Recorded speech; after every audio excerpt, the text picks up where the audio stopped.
Joining us now, Republican Senator Mike Rounds of South Dakota, who serves on the Intelligence and Armed Services Committee. He attended Wednesday's classified briefing on Israel with top defense and intelligence officials. Senator, appreciate your time. I want to start with where Sam ended. Do you have any doubt after the classified briefing that the U.S. and Israeli assessment that this was not an Israeli airstrike is accurate?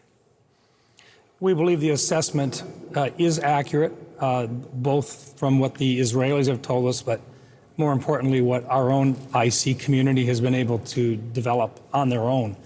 The evidence is very clear what happened, and at this stage of the game, without revealing, the sources and the methods, it's the information that you're sharing with your viewers right now is accurate. The one thing that the U.S. side has not been as definitive on is attribution. The Israelis have said it's from Islamic Jihad, Palestinian Islamic Jihad. U.S. officials have been more reticent to do that. Why? Well, I can't tell you that to identify specifically which particular group would have released it would be based upon which group was in control of that part of Gaza at the time that that missile was fired. Whether it was Hamas or another group, I can't tell you that. But we do know where it came from, and the evidence is very clear. Senator, I was struck reading the comments of senators coming out of the briefing yesterday. Oftentimes, these are not always very substantive or necessarily very appreciated by senators when the administration comes up and gives these briefings. This was different. Senators came out and were very clear that it was substantive in the information, in the context, and what was delivered. Why? The degree of confidence that we have in the information that was provided was increasing.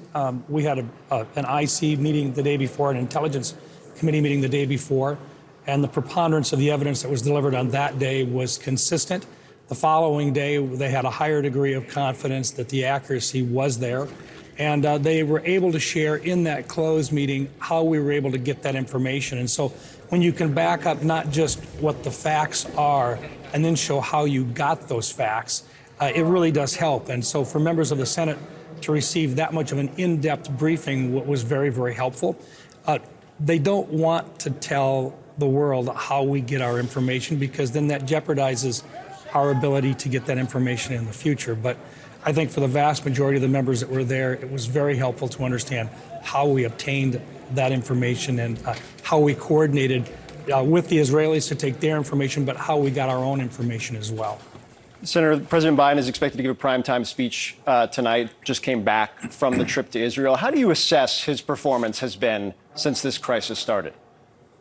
Well, to begin with, any time that we talk about a foreign event, I think we want to rally behind our president.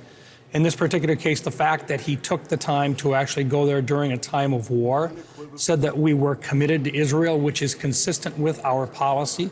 It's consistent with the way that the House and the Senate feel as well.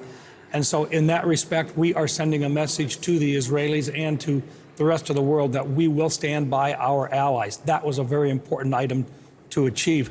The second piece on this, and the part that we wish we could do a better job of, is to send the message to Iran that we will hold them accountable when the people that they are funding, the people that they are helping to get the supplies, the weapons, and so forth, and the training as well, that we will hold them accountable as well when these terrorist groups attack and kill innocent people around the world. And I hope that that is part of the message that the president sends, that we understand that while this attack, that there is evidence that Iran did not know specifically the timing of it or the exact planning of it, that they are still going to be held accountable for what they have done to create this terrorist network and other terrorist networks throughout the Middle East.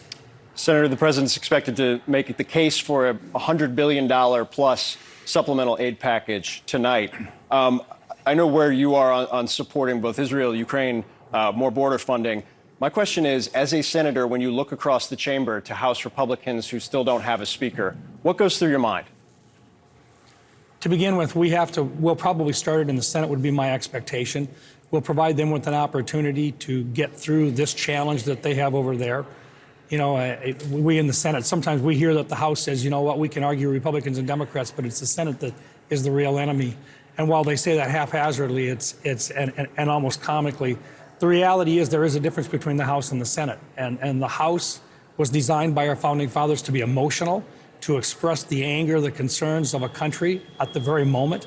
You see that going on right now as those folks over there are angry with what's going on in the world. They're angry with what's going on with the economy here in the United States. Right. It is reflective of the frustration that they feel. Founding fathers recognized that, but they expected the Senate to work through the issues, to find common ground, and to be that steady force. And hopefully we will be. We'll provide the resources necessary for Israel. We'll provide the resources necessary for Ukraine. Hopefully we can come to agreement on how we're going to defend that southern border finally.